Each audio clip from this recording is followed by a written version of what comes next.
Well, hey everyone, welcome to another episode of Anything Goes. Really, seriously, we're here again. We're nearing the end of season 4, and I'm super excited because we're about to wrap up this series of Worship Leaders Must. So hang in with me.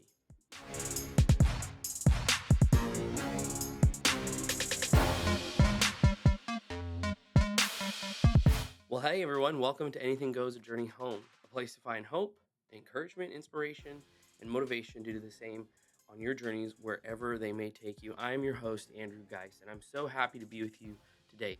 Again, we are in this series of Worship Leaders Must, and we are nearing the end of it, sort of. But it's going to be a great episode because, as you know, I'm a worship leader. It's my full-time job, aside from doing this as a side hustle, teaching lessons, you name it. But this is my main gig, a worship pastor, worship leader. Been doing it for almost 15 years, and I am grateful for the journey that I've had, and I have a lot of practical knowledge and information to share with you, and I hope that it will encourage you as a worship pastor or worship leader if you're watching this or listening to this podcast. So hang in with me as we talk about some of the things that worship leaders must be. They must be called, they must be servants, and they must be balanced human beings. Let's get into it.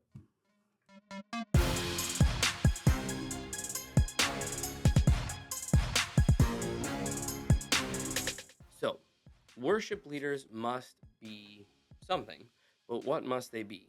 Well, today we're going to talk about a few things what they must be. Those few things, because English is hard and sometimes I string sentences together that make no sense. Stick with me. It's going to be a good one. Worship leaders actually must be called. Much like pastors, I think in today's culture, honestly, there's kind of a misnomer and a misleading reality about being called as a worship leader. If you're called as a worship pastor or worship leader, it actually does not put you at the same level as a senior pastor. At best, you're probably an elder or a deacon if we're looking for some kind of biblical term to really give you an idea of like the call. But at the end of the day, probably more like a deacon than anything else. And it depends on your church's context, obviously, when we're talking about denominational structure, whether you observe deacons, whether you observe elders, you name it. At the end of the day, the reality is the senior pastor is there to shepherd the flock. You are there to shepherd the flock in a different way, but the calling is no less important. Yes, it's a job. Yes, you are paid, but the reality is that you are paid by the congregation that serves your church or attends your church, excuse me.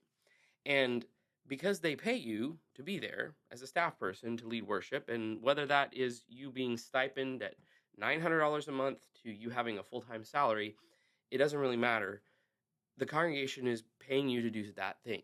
And in many cases, the senior pastor is the one calling you to come and serve them or alongside them in a capacity that they don't have the skill set in. Most pastors that I've ever worked with, some have been musical, some have not. And for the most part, that's part of why they hire on a worship pastor, is to come alongside them and take the burden of having to prepare all the music week in and week out on top of preparing a sermon. And trust me, I've seen pastors who've done both, and it is impressive to watch and at the same time exhausting. So if you're a pastor out there who does that, good on you, but also God bless you, because that is a lot of work. And the reality is depending on the size of the church and how many volunteers you have per team, the needs for a worship pastor and delegating that workload out increase the larger your church becomes. So when I say a worship leader must be called, here's what I mean. In today's culture, the worship stage has become a coveted item by a lot of musicians because worship music has become extremely popular and extremely commercialized to the point that it's on YouTube, it is streamed often, and it is performed at live venues all over the world. Now, is this a terrible thing? No. Obviously, they're singing about God and honoring God in those venues, which is a great thing. But at the same time, for people who are serving in a church setting, that's not always the same as being on the stage at massive venues like the Staples Center. However, it doesn't make what you do any less important, nor does it make what you do any less of a calling.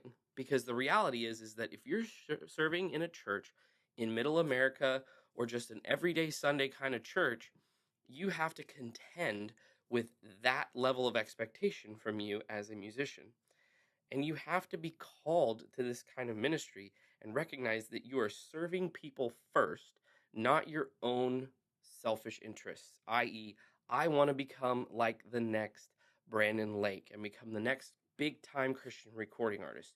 You are deliberately saying, God, I want to serve your church above everything else in my own interests, and I want to do so to honor you.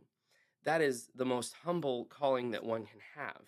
And that's why I said it's like a pastor's calling, but it's not like a pastor's calling because you're a musician. You probably went to school for music. Or maybe you were just there at the right time and you got plugged right into it and now you're the person in charge of it, but maybe you have zero theological experience. Or maybe you have all the theological experience and virtually no music experience, and so you're trying to build that part of yourself up in the process. Either way, the call that God has on our lives is for something deeper than just being a famous musician, to be bigger than just singing Christian songs for the world to hear. As worship leaders, we are called to serve people and serve our congregation humbly and without selfish motivations, which is part of why I said worship leaders must be called. Not every person in the world can do what worship leaders do week in and week out on a Sunday morning. Not to mention just the singing and musical playing stuff, but the biblical stuff, the coming around your team and praying for them and being intentional about not seeking your own interests, but instead seeking the interests of others and being more Christ like than, frankly, a lot of the commercial music industry would have you believe you should do. So that's why being called is so important as a worship leader. Next, and this goes hand in hand with being called, worship leaders must be servants. Now, what do I mean by that? From equipping your team with materials that you are able to equip them with, to giving lessons when you are able and if it fits your schedule and you can manage it, serve your people.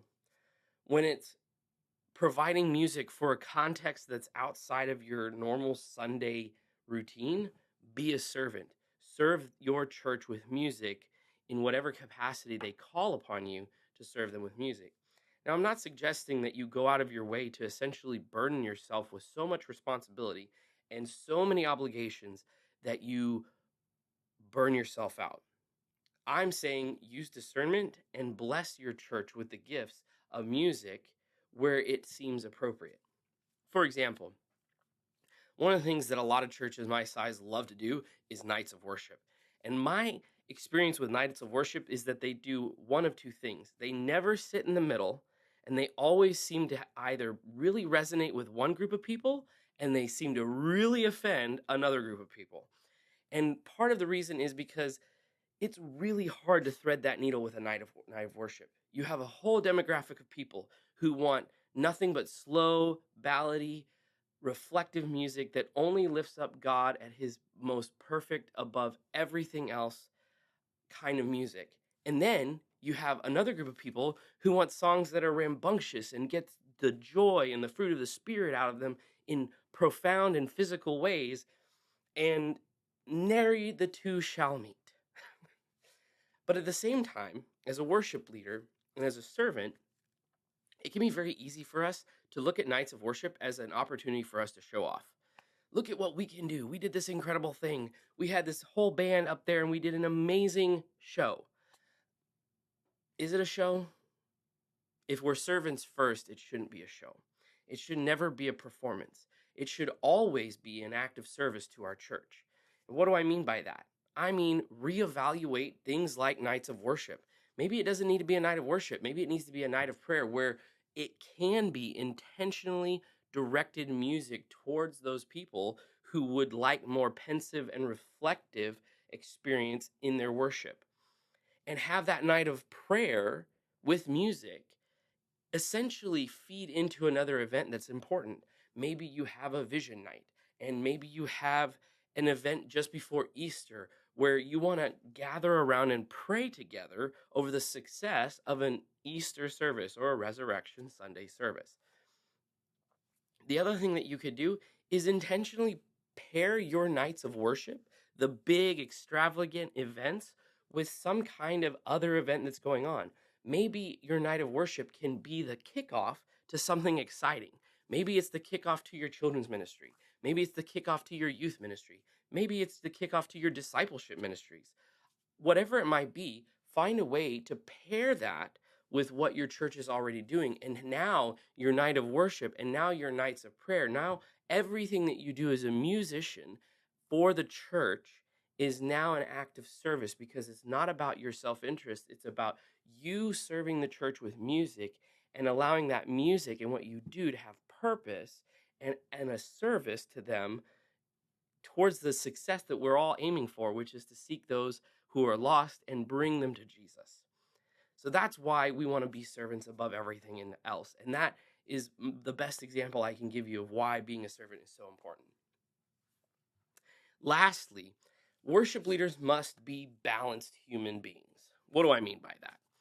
Well, you can go way to one extreme and you can talk about how worship leaders should be the most psychologically balanced person. Let's face it, they don't exist in this world. We are all messed up. We are all kinds of broken. That's not what I'm talking about. No, what I'm talking about is a worship pastor should be balanced with their levels of experience. Kind of like a jack of all trades, but hopefully a little bit more than a master of none. If you get what I'm saying. The original phrase was a jack of all trade, a master of none, meaning you were really good at a lot of things, but you were never really a master of them. So in my case, I have a master's degree in music, and I'm confident in my ability to articulate music, talk about music, and teach people music, as well as lead music and sing music. All of those things are essential parts of my training as a musician in school. Now, there are many of you out there who are really good at communications. Some of you are really good at video editing or photography editing, or some of you are really, really good on guitar or just a specific instrument, but you may not be practiced at all these other things, but you're actively getting better at them. That's what I'm talking about when I say that worship leaders must be balanced human beings. I mean that they should be pursuing being better at things in varying fields of interest. If you're a servant with a team of people, you need to be better at interpersonal communication. So you need to work on that and balance that with your musical side. If you're the kind of person who's highly professional, you need to balance your ability to be professional with also being personal. It's very easy to be a professional and be completely dismissive of people and not care about them because you care about professionalism and maybe even perfection above the people that you're in service with. That could be something that you could work on balancing in your life. It could also mean that you need to be better at setting boundaries for yourself. You need to be better at creating spaces for you to be successful at work, at home, and in your own personal life with the Lord. Whether that's through prayer, reading your Bible, whether that's spending time with your kids, whether that's spending time with your wife, whether that's being very diligent and focused in how you organize yourself at work so that you can get more done. The list goes on and on and on. The reality is that some of these things, I didn't learn about these things until it was too late, until there was a problem. And part of the reason why we want to be balanced in our lives and find that balance as human beings, especially as Christians, is if we don't, then sin is crouching at our doorstep and it will destroy us. The Bible says in 1 Peter 5 that the devil crouches at our doorstep like a lion, seeking someone to devour. And all we have to do is give him an opportunity. And that's why Peter also said, resist him and stand firm in your faith, i.e., being humble, casting your anxiety on him because God cares for you, and trusting that you're not alone, that you're experiencing the things that everybody else is experiencing and experiencing them all over the world. And you are not in any way a shock or a disbelief to the God who created you, but in fact, he believes that you're capable for so much more and wants to see you become this balanced human being. So those are the three things. You must be called, you must be a servant, and you must seek balance in your life as a human being, as a Christian, and as a follower of Jesus Christ. I hope that you were encouraged by today's episode. I know I am, and I love you guys, and we'll talk.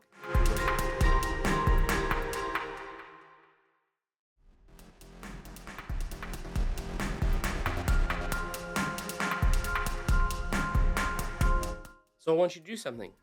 As I've always done with every single one of these episodes, I've asked the question, which one of these things do you need to work on? In this case, I'm not going to actually ask you which one do you need to work on. I'm going to ask you which one do you need to evaluate in your life as a worship leader or as an individual or as a person. Do you need to evaluate whether or not God is calling you into ministry?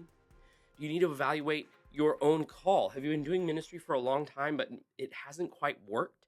Maybe you need to reevaluate your call. Maybe God is calling you to something else, some other ministry. What about being a servant? How are you being a servant to your team? Evaluate that. Ask the hard questions. Don't be afraid of being critical, but at the same time, take that feedback and run with it. Don't be afraid to ask others how you're doing with this particular topic. The other thing you want to do is ask yourself, am I balancing life well? Am I finding that sweet spot that I should live in and week out? Let's face it, we may not all get it right, but the important part is that we're constantly asking the questions and we're constantly trying to get better every single day. So, which one of these do you need to evaluate? Which one of these do you need to work on?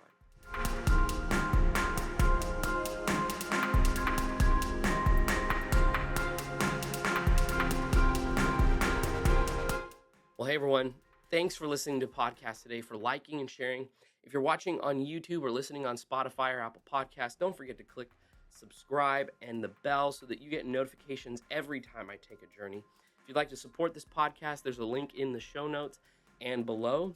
And you can find all previous seasons and episodes for this season at journeyhome.blog and connect with me at aguysproduction.com or through the socials below and in the show notes. Now let's be kind to each other, show faith, love, and hope to those who need it. Have a great week.